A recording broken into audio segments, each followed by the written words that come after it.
Olá, amigos do futebol e outros esportes. Hoje vamos falar um pouquinho sobre o VAR, um artifício tão comentado neste ano de 2018, que proporcionou na Copa do Mundo a solução de muitos erros de arbitragem. O índice de correção do VAR no ano de 2018, na Copa da Rússia, foi de mais de 90%, ou seja, de uma forma ou de outra, se corrigiu muitos erros supostos de arbitragem.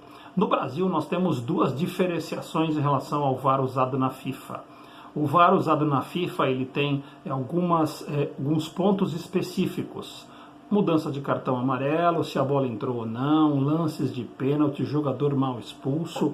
Isso é um pouco diferente aqui no Brasil. Aqui no Brasil, o VAR usado principalmente na Copa do Brasil, ele é liberado, ou seja, o árbitro de campo tem livre liberdade para conversar durante a partida inteira com os árbitros de vídeo que ficam naquela sala reservada. Deu para ver no primeiro jogo da final entre Corinthians e Cruzeiro, o Anderson Daronco trocando até arremesso lateral, ou seja, na FIFA e na Conmebol não é permitido isso, é uma coisa muito mais engessada. Aqui no Brasil os árbitros conversam durante o jogo inteiro, então deu para pegar, para quem assistiu o jogo pela televisão, várias vezes eles se comunicando com os árbitros de vídeo, mesmo em lances que a FIFA chama de secundários, ou seja, não são os lances principais de jogo.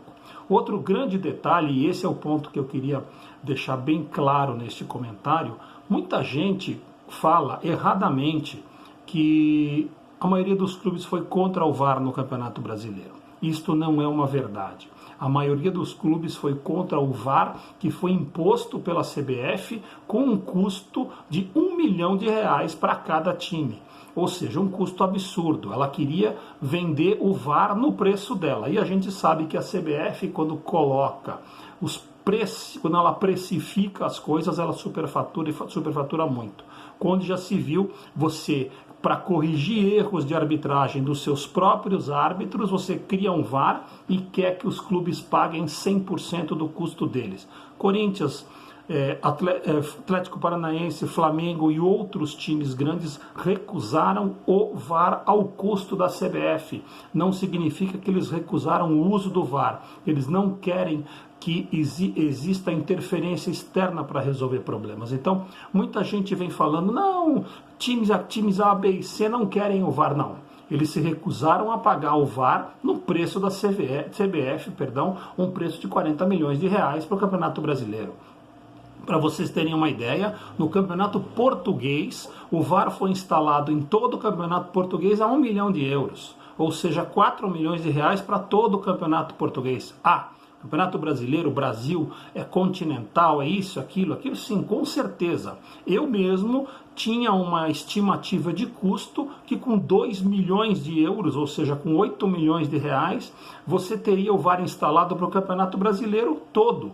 E teríamos solucionado uma série de erros que continuam acontecendo, alguns deles até meio suspeitos, se a gente não consegue entender por que é que determinados árbitros cometem erros tão primários, determinados bandeiras deixam de marcar impedimentos tão fáceis de marcar. Mas isso é um outro detalhe. Então o que eu queria deixar bem claro aqui é: o VAR não existe no Campeonato Brasileiro por culpa única e exclusiva da dona CBF, que quer repassar o problema aos clubes. A CBF é uma entidade riquíssima, é só a gente entrar no balancete da CBF e ver quanto que ela fatura com os amistosos da seleção brasileira. Agora, ela não tem árbitros de boa qualidade e ainda quer que consertar erros dos seus próprios árbitros a custo dos clubes, não existe. O exemplo do Paraná Clube aqui de Curitiba, como é que ele vai bancar um VAR de R$1 milhão se a folha de pagamento do Paraná Clube vive em atraso, o clube vive com problemas para pagamento? Eu acho que isso é um erro muito grande da CBF. Os clubes precisavam se impor e precisam, para o ano de 2019, estabelecer um orçamento para o VAR e apresentar esse orçamento, mas um orçamento coerente, um orçamento correto, nada como R$40 milhões, que realmente é um absurdo. Vanderlei Cepeda para o futebol e outros esportes.